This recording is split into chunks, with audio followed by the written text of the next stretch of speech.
Hello, and welcome back to Monifactory. The last time we unlocked our third series of circuits here, unlocking all the way up to EV circuits. Or did we? You see, we also unlocked, technically, IV circuits. The only thing we really were missing from that was the HV circuit assembler, which we also made just to speed everything along. So we could technically make an IV circuit. All we just need to do is add some annealed copper wire recipes, probably, or just, batch it ourselves. We don't really need IV circuits for anything right now, so I just haven't really made any. We also built our first vacuum freezer and started a little bit of a processing line for titanium. It's by no means passive, but we can make titanium. That's something. And titanium we have made. I have about 300 ingots here because I've been preparing for things. First and foremost, we still have a bunch more cooking. Ow. But secondly, I've been really wanting to get a large combustion engine. And these things are pricey. We actually only just now have enough titanium to make one of these at a whopping 205 ingots per generator. I don't intend to make one of these right now, but we might by the end of the episode. The full recipe list is rather extensive, and this should, at least this paper here that I've requested, should include just about everything we need for one of these combustion generators. It comes with the intake casings, machine casings, gearbox casings, a dynamo hatch, and a bunch of other things like an auto maintenance hatch. This is very important. We unlocked this, I don't believe, too long ago. Oh, actually it was the start of HP. It's like a maintenance hatch, except it's automatic, so it's just a better maintenance hatch. The thing to consider, however, is that we do not have an EV dynamo hatch, or any recipes for that even, because for these we need a new chip type, we need an EV assembler, we need to very much be properly into EV in order to make one of these. Which is fine, we don't need that right now, I have other plans. Regarding those other plans, in no particular order, frankly, I would like to get methane, because for one, I would like more glue and rubber. I want to get a greenhouse here. We could use a phytogenic insulator, and I'm a little tempted to, but I don't think that's the best idea. We should probably just use a greenhouse properly. This gives us a lot of wood, sticky resin, and rubber saplings. I don't think we need the rubber saplings for anything, frankly. But the rubber logs centrifuge very well. They give us more sticky resin, the occasional plant ball, some carbon, which is nice, and methane, importantly. But just as well, it'll be a large supply of wood for us. The only problem is I don't think you can... Oh, you can make drawers out of these. Oh, wonderful. Well, that solves that issue. Yeah, we get a lot of things if we have a greenhouse to make this all passive. Passive methane, sticky resin can be turned into glue and other things, as well as the rubber pulp, naturally, for rubber purposes, because I'm almost out of rubber. And then things like wood pulp we can, I think, turn into planks, right? Although I don't think we would really need that, given we'd have passive wood just from this, but whatever, there's a lot of things to get from this. I would like to do air distillation.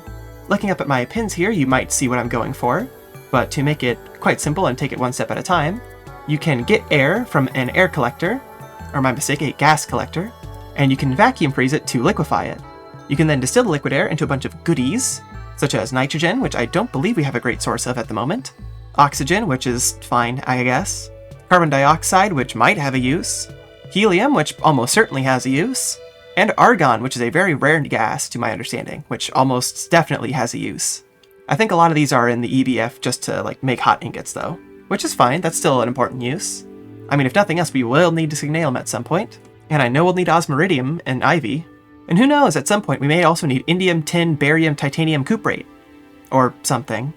And once we kind of have a better baseline on everything, I would really like to get passive titanium, because I'm sick and tired of having to request titanium, do a bunch of processing, then I can go make a machine, and then go back to what I was doing. It's a lot of headache just to make titanium. Stainless steel I didn't mind too much, but it was still a bit of a pain. Having to grind down a bunch of just nonsense and then mix it and then go throw it in the blast furnaces is just effort, and I don't like that. That is one of the primary reasons I've been using aluminum everywhere, is because it's just so darn easy to get so much of the stuff. And if we have time, maybe we'll take a look at the rest of this processing line up here. Because the main reason I want all this nitrogen is for nitric acid, which is used in acetic acid, I think, which when combined with acetic acid, which itself should be combined with sulfuric acid to make ethanone, can make tetranitromethane. And this can cetane boost our biodiesel into a very potent fuel source. So that's definitely something I would like to look into, because power it's not an issue per se, but I imagine it will very, very, very soon become an issue. And speaking of issues, I have made 8 more simulation chambers. Or a total of 8 simulation chambers, rather.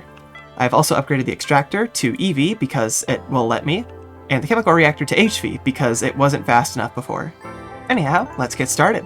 The reason I say the docket is in no particular order, by the way, is because, well, I already have all the air distillation stuff ready to go. I made a few more recipes, including things like an HV distillation tower for the bottom slice and every additional slice. Because distillation towers are very modular multi-block, it felt important to have them basically requested modularly. It'll make more sense once you see a distillation tower for the first time. And I think we'll be setting up air distillation up here next to our other two large machines. So let's see if I can't put this together nice and easily.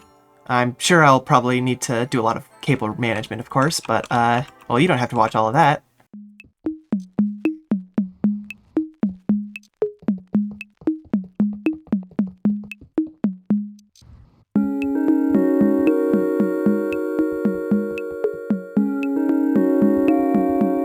Well, that wasn't too bad.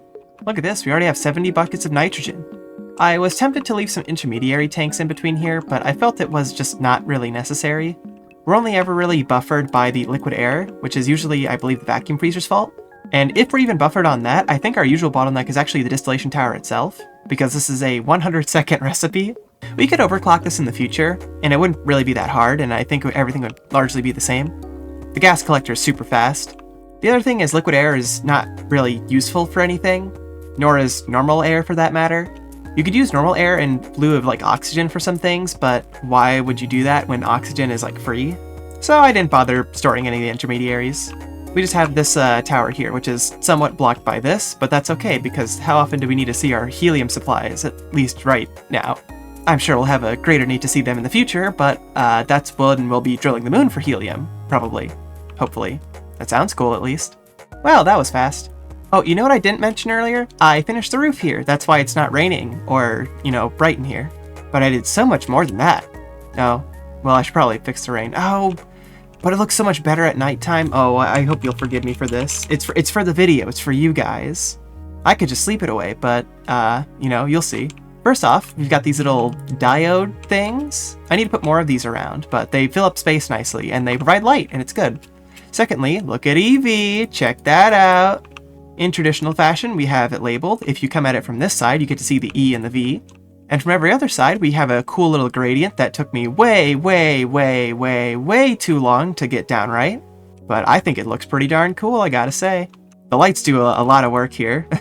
I was very skeptical about them for a while, but I'm really digging them now.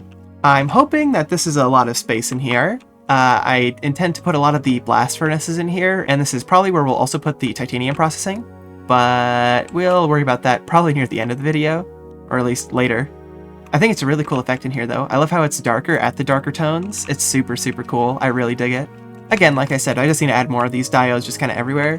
These are pretty easy to copy paste around and just kind of vary the height of the little pillars there. I'm tempted to add more colors, but also I really like how the frog lights look in the middle here. And I feel like if we did more than that, I'd have to give up on the frog lights and that would be a little odd. But I don't know. I'll think about it more. Anyway, I hope you're proud of me for actually finishing part of the base for once. I can also clear a whole bunch of pins now. Yippee!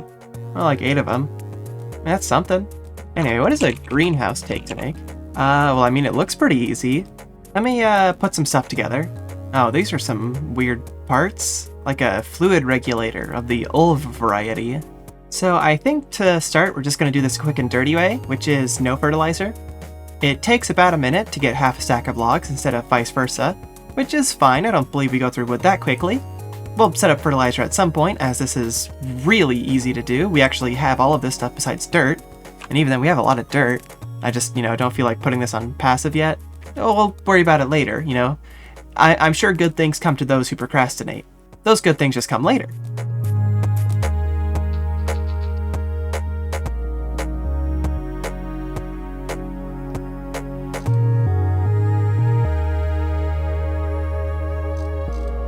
Finally! I have been so tired of having to get more wood. Of course, we're probably going to end up voiding a lot of this. Well, not voiding, but burning a lot of this. Centrifuging it. We're not burning it. That's not what's going on here. We are green here. We are greenly combustioning fuel. Anyway, I was tired of cutting down trees, basically, so I'm glad to be sustainable. Okay, so that's the passive methane, as well as a couple other goodies. We'll probably start centrifuging the sticky resin at some point, but I don't really care to do that right now. We don't need glue immediately. But what I do care to insert now is I would really like to get the methane into here. So I'm just going to add a couple LaserIO conduits. I'm mistaken, nodes, not conduits. Okay, well, now that that's all going, good. We just need to do the hard part of my plans for today. And something tells me that still won't be enough time. See, the issue with all this Greg stuff is that 90% of the camera footage is just me placing blocks, right? Or like telling you what's gonna happen. Doesn't make for the most interesting of video content, but that's fine. I should make this look a little bit better. Hold on.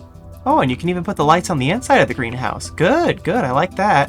Well, I'm going to let this run for a little bit and edit some footage. I'm very behind on this upload, I'm sure you'll probably see.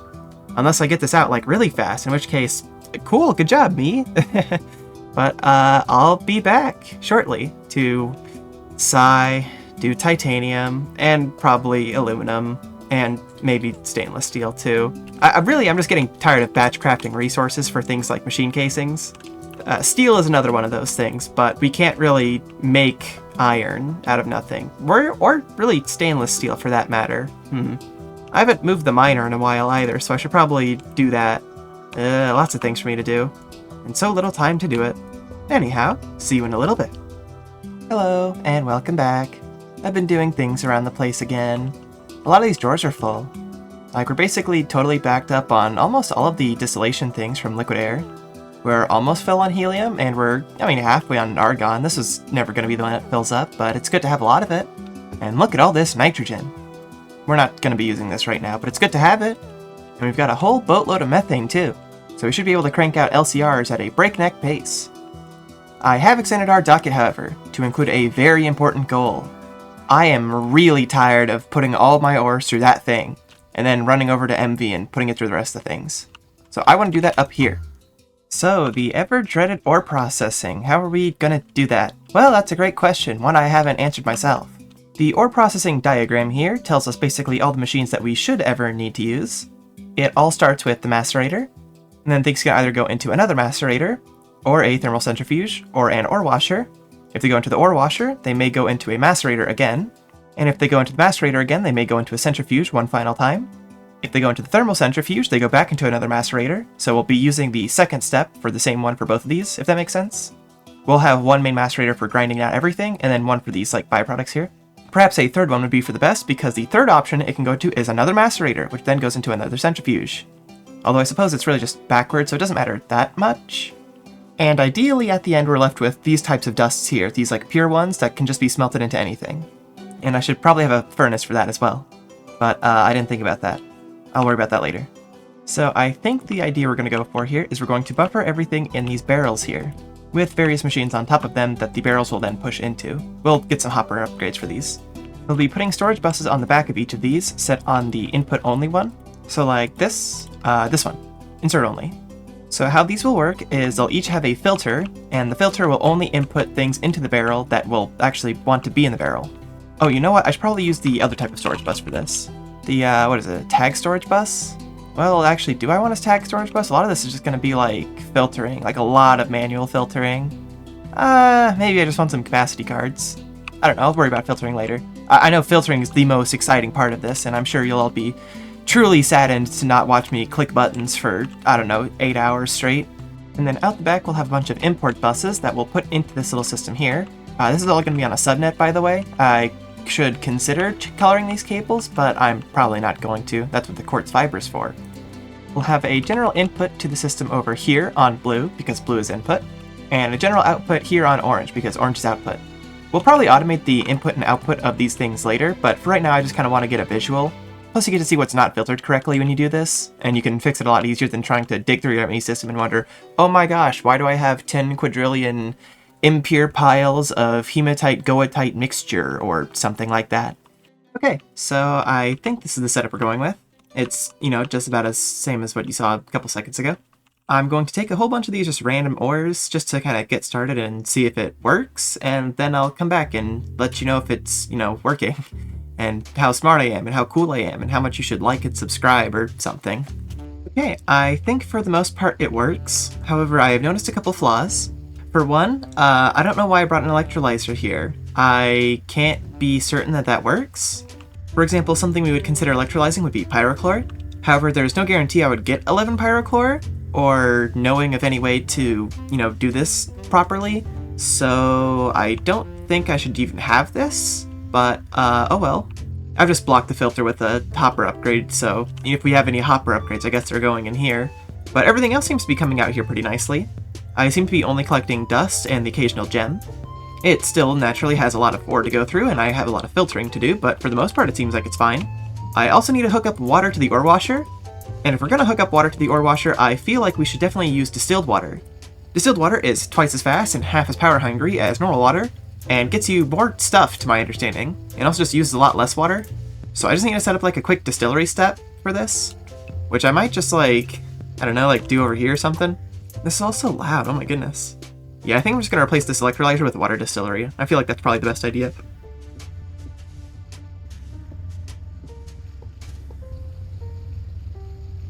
Well, I think it's going pretty well. The distillery seems to be holding up decently well, and our riches are starting to pour in. So I'm going to do a lot more filtering to keep this thing running. And then I'll probably sigh and kick some rocks and then go do titanium stuff. Well, I suppose I'll be back during the heat death of the universe because, oh my goodness, there's so much stuff to filter. Golly gee willikers, this stuff sure does take forever. And I'm not just talking about processing time, though that also does take forever. Well, I think that's vaguely ore processing done. I'm sure I'll be wrong later. Oh well, I suppose it's time to finally actually look at this part. And by that, I mean I'm kicking it down the road again! Yippee! I would like to do a lot of the passive materials for things like aluminum and stainless steel and titanium over here in the EV building. But as you see, it is currently an empty box, and that doesn't work. I mean, for one, it's just not that much space. We need to have some like platforms in here to actually, make the most out of this space. But for two, it's also ugly. Well, not that ugly, but a little ugly. So I'm going to get some interior decorating going, and by that I mean like 18 catwalks, and you'll see what it looks like in just a little bit.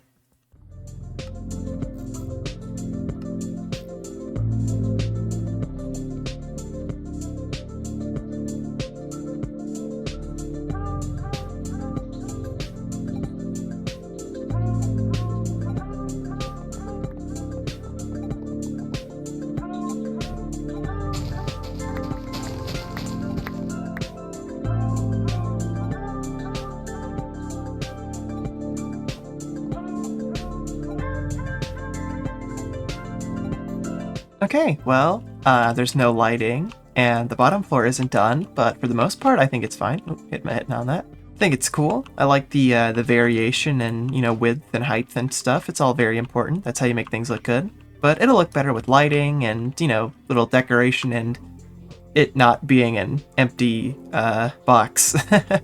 I've been told homes look better with furniture, and the only furniture we have is electric blast furnace and simulation supercomputer, or maybe microverse projector, or PvP boss. Anyway, once again I have found myself able to skirt away from having to make titanium, because I've been here for about 4 hours, and I'm hungry, so I'm gonna go eat some food, and then actually edit some footage, and then we'll see how much time is actually left in the video. And then I'll probably sigh and kick a rock for real about how I need to go do more chemical processing. Anyway, I'll see you in a moment. And we're back to a marginally better lit area. And it's titanium time. Oh well. Well, I suppose we need to do it anyway, so we may as well get started. So the general loop is as such. We start with carbon, rutile, and chlorine. These two are recycled, we only really use the rutile. And we chemical react them into carbon monoxide and titanium tetrachloride. The titanium tetrachloride we'll want to store just a little bit of, just in case we can use it for things like larger batches of PVC, or various other plastics. And the carbon monoxide can immediately be reprocessed in an electrolyzer back into the carbon dust. And we get some oxygen that we'll probably just void. Then all we need to loop back in is the chlorine. The titanium tetrachloride in an EBF with some magnesium gives us the hot titanium ingot, which we want to keep and store, as well as some magnesium chloride. The magnesium chloride we can react with some sodium to get magnesium and salt. This gives us the magnesium back for the EBF step. And salt we can electrolyze one final time into sodium and chlorine. We can take the chlorine back into the first chemical reactor, and the sodium back into the second one. So it'll be a little bit of piping, and by piping I mean lasering, but I hope it makes sense. And I'm saying that for my own sake, not for yours. So I don't really know where I'm going to put most of this stuff, but I know where I'm putting the EBF, and it's right here. Because I'd like the titanium on a drawer here, because I think that'd be cool.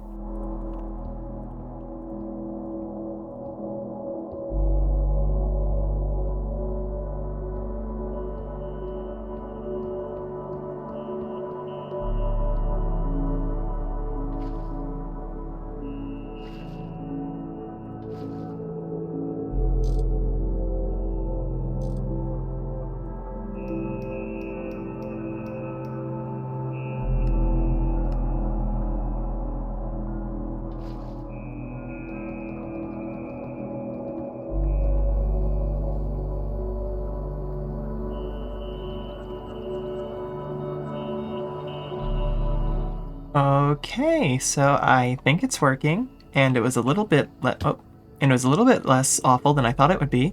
I just need to hook it all up to AE2, which isn't that hard. It's just like a storage bus and a drawer controller somewhere. But I also need to make sure it doesn't explode. I mean, it's not going to explode, but implode, I guess is the word? I don't know. Well, that's theoretically input-output titanium. I wouldn't say it's passive, because we don't have passive rutile, but, I mean, that's the only thing we're missing. Which reminds me, I need to go cook up some more ilmenite in the blast furnaces, too. Yeah, ilmenite can be turned into rutile with some carbon. I don't know if I showed this before. It's a EBF recipe, and it's still a step, but, I mean, it's not terrible. It's one manual step. But also you can get rutile from a bunch of other things. So it's not that big of a deal. It's just, you know, getting more bang for our buck. Oh, we are dead on power. Uh-oh. That might be because I'm running like 5 HV machines all at once. Maybe. Might have something to do with it. I wouldn't even worry about that. I'm gonna go do something to worry about that now. Okay, well, it works too well as the problem. That's a good problem to have, I suppose. I mean, it's good that we have a whole bunch of titanium, and we're going to have a bunch of titanium, but, this is bad. The base has browned out like 5 times now, and it's not good. Well, we're going positive again, but we're gonna be dead on biodiesel for a little while. Once again, our bottleneck is just the speed of the extractor, which is fine. I mean, it's fast. We have about 50% uptime on the chemical reactor, again, which is the issue we had before, but this time we have 12 combustion generators instead of like 4 or whatever, which is, I guess, better. But we still run into the issue where power is still a problem. So I think probably next time will be the big generators. As much as I would have liked it to be, you know, passive aluminum and stainless steel this time, I don't think we can sustain that at this point. But that's off the docket. That's good, at least. New fires. Well, on the bright side, ore processing has made us largely rich, except for all the things that shouldn't be here. Some of these barrels have been overflowing quite strongly, like this one. This one is too slow, and I might swap it to a EV macerator because it uses 0.06 amps of HV. Like, I'm sure we can overclock this, that's no big deal. But also, I'm not sure how good doubling the speed will be. Many issues. But look at how rich we are. Look at all this silver, antimony, copper, bismuth. I don't know what we need bismuth for. Iron. I don't know what cadmium's used for, but it sounds important. It was a byproduct from something. Anyway, I know this is a shorter one, but it's also a very late one, so you gotta bear with me. I mean, you saw all the, you know, brief montages. Like, look at all this stuff. And also, I've been lazy this week. I had like 3 events for the games that I play. You have to understand. I need to be lazy every so often. I want to have fun. Anyway, hopefully I'll have a bit more to show you by the start of next time. But all the same, I'm sure this is still pretty good. Having a bunch of titanium, even if we don't have the power to process it, is still important to get started with EV. Because a bunch of titanium is how we actually get the power to get more titanium, to get the generators to get more titanium. Oh dear, I see the issues. Uh-oh. That'll be an issue for next time. Procrastination's been doing me very well today. Well, this week. Anyway, thank you for watching and thank you for your patience. I hope to catch you next time, in which we make a large combustion engine, probably, and probably cetane boost our diesel. Because better power is very, very necessary already. I just wish I had a big battery to store it in, but that comes later to my understanding. Oh well. Once again, thank you for watching. Bye bye.